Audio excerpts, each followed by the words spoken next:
Hello, my name is Martin. I'm a linguist and a translator. Welcome to my language channel.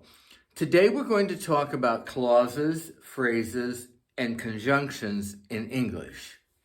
Clauses and phrases. Every day we put a lot of words together to express subtleties and nuances of our thoughts. Our sentences are rarely confined to snippets like me Tarzan, you Jane. Instead, we speak in groups of words referred to as clauses and phrases. In English grammar, a clause is a group of words containing a subject and a verb. A phrase is a group of words that does not have both a subject and a verb. An example of a phrase is with my friend. With is a preposition, and my friend is the object of the preposition. There is neither a subject nor a verb. Clauses can be either dependent or independent. Let's take a look at independent clauses first. An independent clause is a group of words containing a subject and a verb that can stand on its own. When you read it or hear it, it doesn't leave you hanging. Here are some examples of independent clauses. Marian went to the library. The librarian helped her. She looked for a book in the mystery section. She likes Agatha Christie. A dependent clause is a group of words with a subject and verb that cannot stand alone and needs to be expressed in conjunction with an independent clause. Dependent clauses are also referred to as subordinate clauses. Let's rearrange the sentences we just looked at into independent and dependent clauses to illustrate how they work. Dependent clause, when Marian went to the library. Independent clause, the librarian helped her. If you read just the first clause, when Marian went to the library, your thought process automatically asks, then what happened? This clause is dependent on the other clause to make a complete statement. On the other hand, the librarian helped her can stand on its own. You might wonder to whom her refers, but the structure of the clause does not leave you hanging. Let's look at the next sentence. Independent clause. She looked for a book in the mystery section. Dependent clause, because she likes Agatha Christie. Here, the statement that she looked in the mystery section is a complete thought. You might be curious as to what book was selected, but the sentence doesn't leave you in the air. On the other hand, because she likes Agatha Christie, provides an answer without a question and is an incomplete thought. Coordination of clauses. The examples we have just looked at contain combinations of independent and dependent clauses. The joining of clauses to form a sentence is referred to as coordination. The words that are used to join or coordinate the clauses are called conjunctions. Sentences containing coordinated clauses are called compound sentences.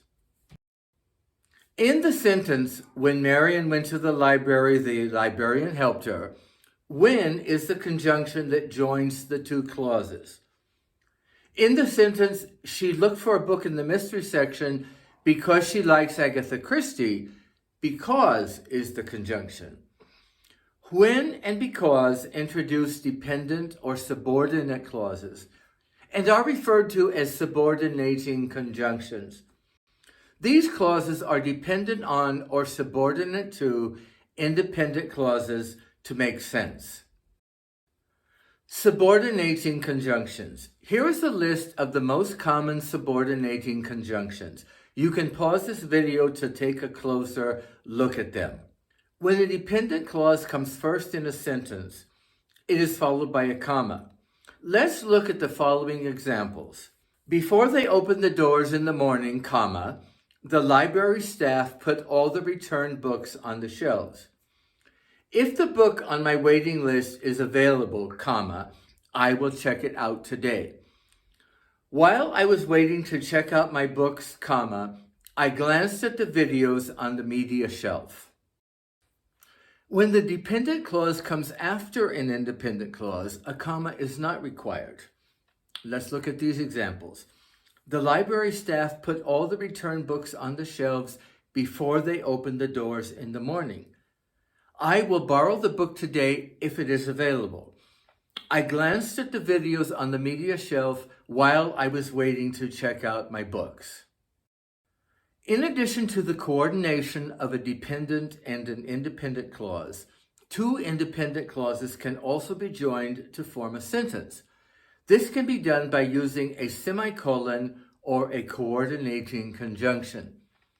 Let's rephrase the sentences from our earlier examples to show the use of a semicolon to join two independent clauses. First example, she looked for a book in the mystery section, semicolon, she likes Agatha Christie. Next example, Marion went to the library, semicolon, the librarian helped her. For more information on the use of the semicolon, please check out my video on English punctuation. Another way to coordinate independent clauses is to use a semicolon followed by a conjunctive adverb and a comma. A conjunctive adverb is an adverb like consequently or an adverbial phrase like in addition that is used to join the clauses. Here are a couple of examples. The library has a budget to purchase new books, semicolon. Consequently, comma, there is always a selection of the latest bestsellers. The librarian helped me apply for a replacement card, semicolon.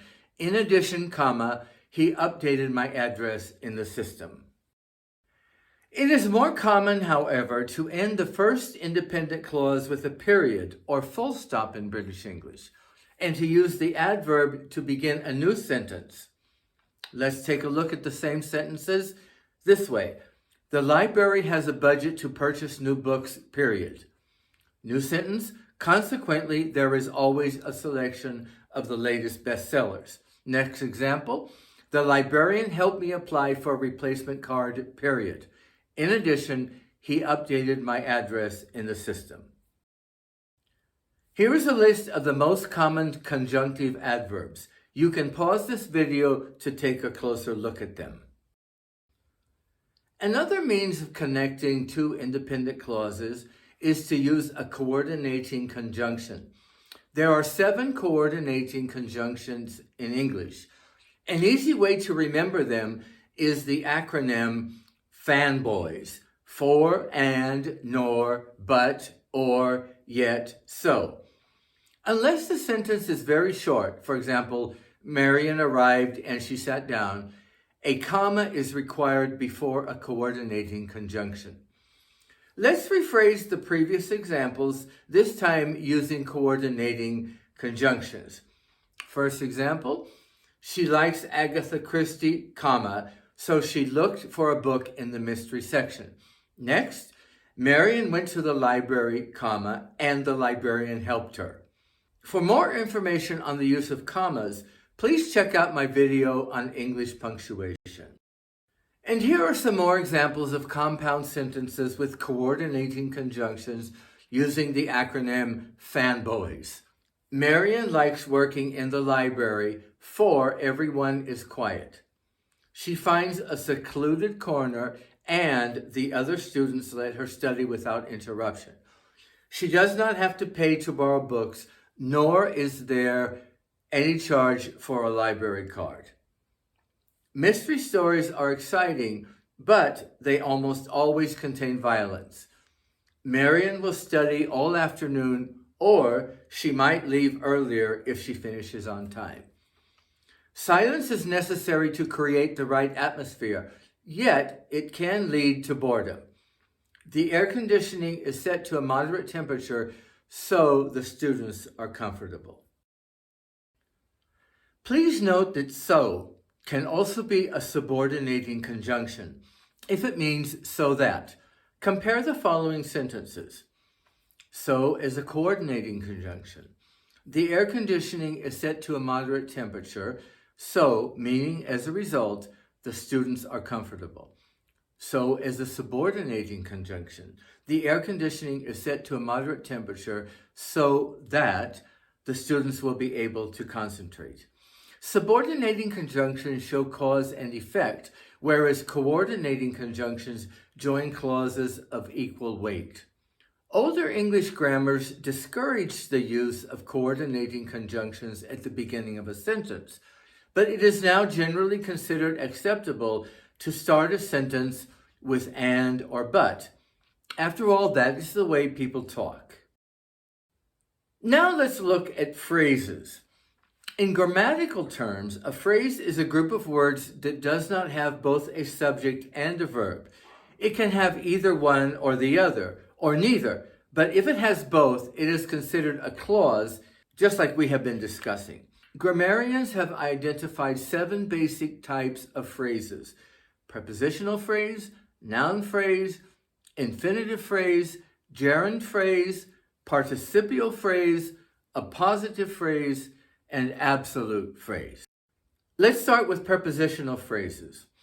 A prepositional phrase is a group of words beginning with a preposition followed by the object of the preposition, including any modifiers. Here are some examples of sentences containing prepositional phrases.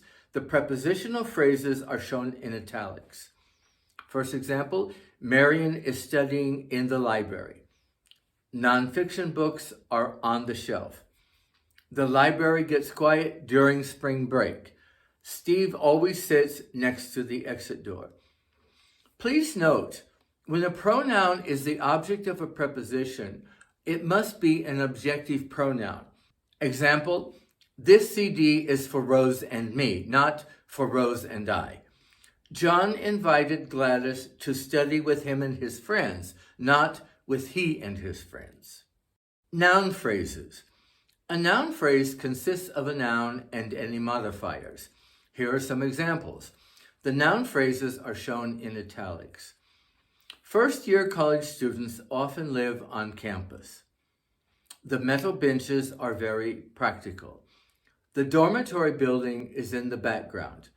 Several male students are standing and chatting. Infinitive phrases. An infinitive phrase is a group of words that begins with an infinitive, that is the base form of the verb preceded by the word to.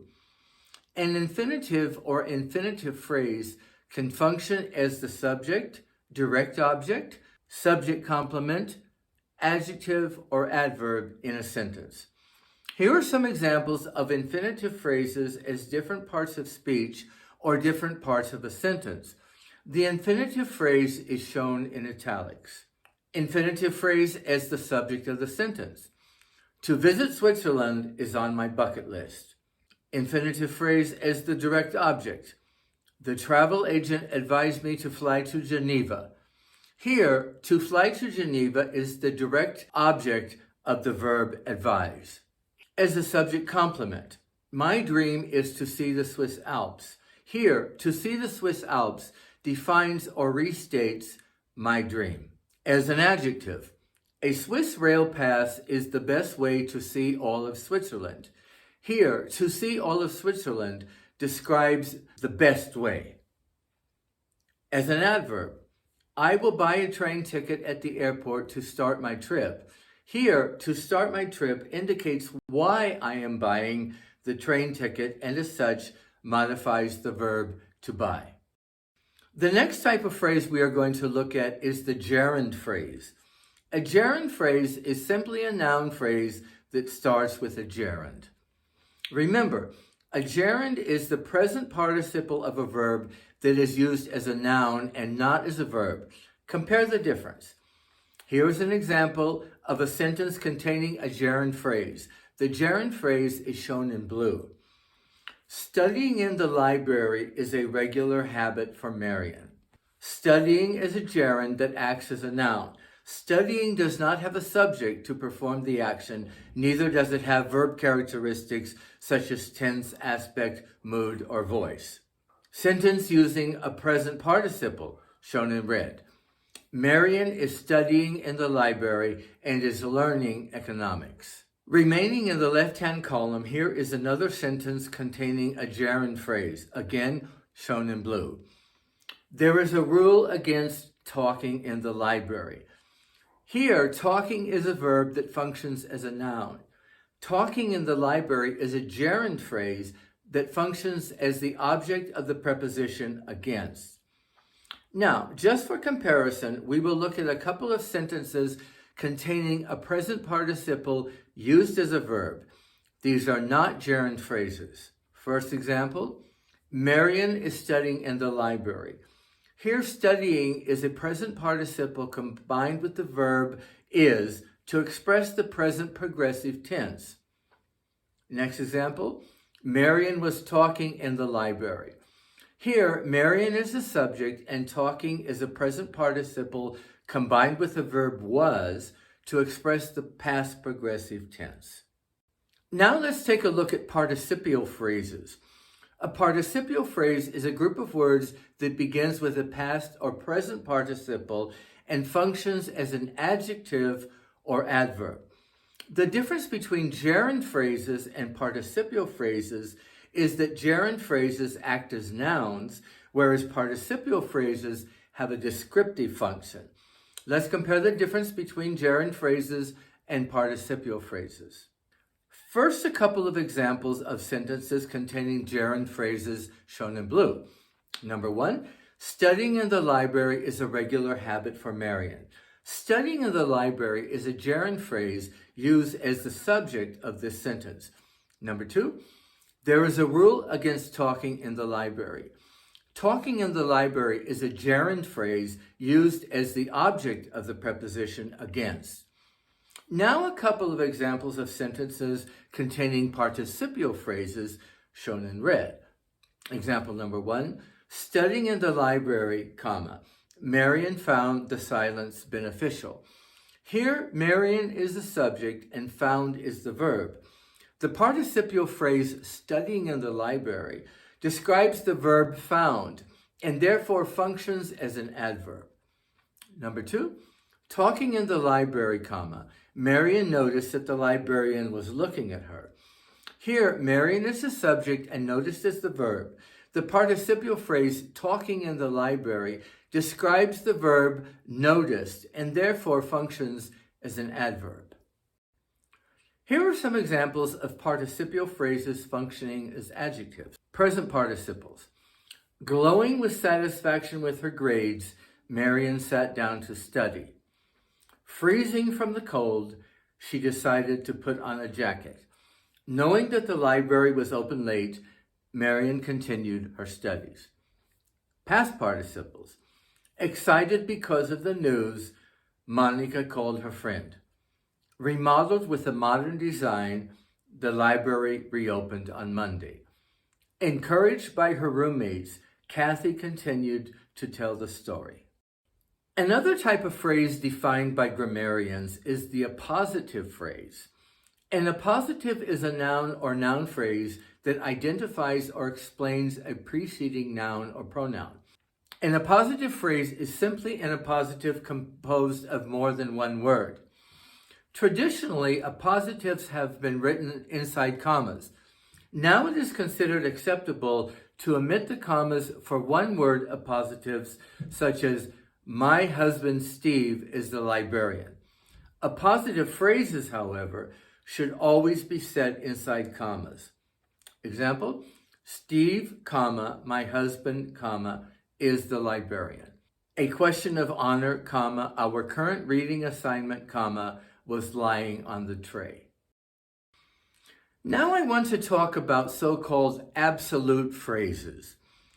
Absolute phrases do not modify a specific word, but describe the situation of an entire sentence or an independent clause. An absolute phrase can contain a noun or pronoun and some modifiers, and is separated by a comma. The modifier can be a present or past participle, an adjective, or a prepositional phrase. Here are some examples of absolute phrases shown in italics. First example, the students ran out of the library, the fire alarm ringing loudly. Next example, The fire drill finally ended, comma, the doors were opened again. Next example, the fire chief said the grill was successful, comma, his face smiling. Next example, the exercise finished, comma, the students returned to their studies. Now let's take a minute to look at adverbial clauses and phrases. Adverbial clauses and phrases are groups of words that function as adverbs. That is, they modify a verb, an adjective, or another adverb. A clause has both a subject and a verb. A phrase can have a subject or a verb, but not both or neither. Adverbial clauses are dependent clauses because they don't make sense on their own. For example, because it was raining. This clause depends on another clause to complete a thought. The picnic was canceled because it was raining. The adverbial clause explains why the picnic was canceled and as such functions as an adverb. When an adverbial clause comes first in a sentence, it is usually separated by a comma. Because it was raining, comma, the picnic was canceled. Here are some examples of sentences containing adverbial clauses. The adverbial clauses are shown in italics. First example, the ladies began packing up once the rain started. Or, once the rain started, comma, the ladies began packing up. Next example, it started raining after they had set the table. Or, you can say, after they had set the table, comma, it started raining. Another example, the girl continued playing while the ladies put the food away. Or, while the ladies put the food away, comma, the girl continued playing. Now I want to take a minute to talk about something that is more a matter of syntax or making sense than actual grammar. The implied subject in adverbial clauses. For example, you can say, once started, comma, the rain continued for hours. Here, once started means once the rain started, but you don't have to say rain because it is the subject of the sentence. But if the rain is not the subject, once started no longer makes sense. For example, once started, comma, they took out their umbrellas.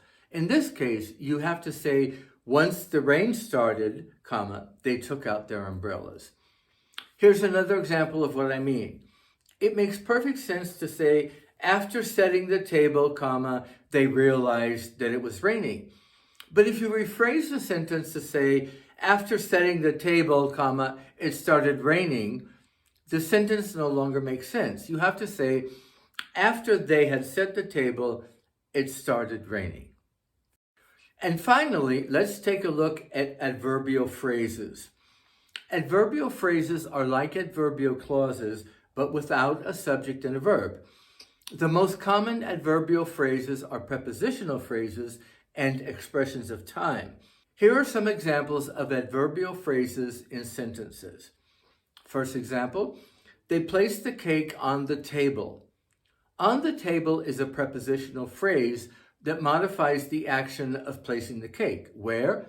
On the table. So on the table is both a prepositional phrase and an adverbial phrase.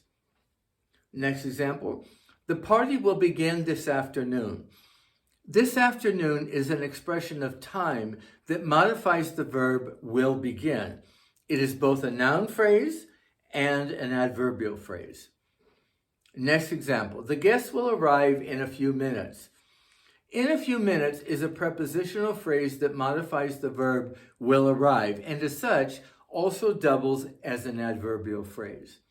Example, Henry will open his gifts after the toast.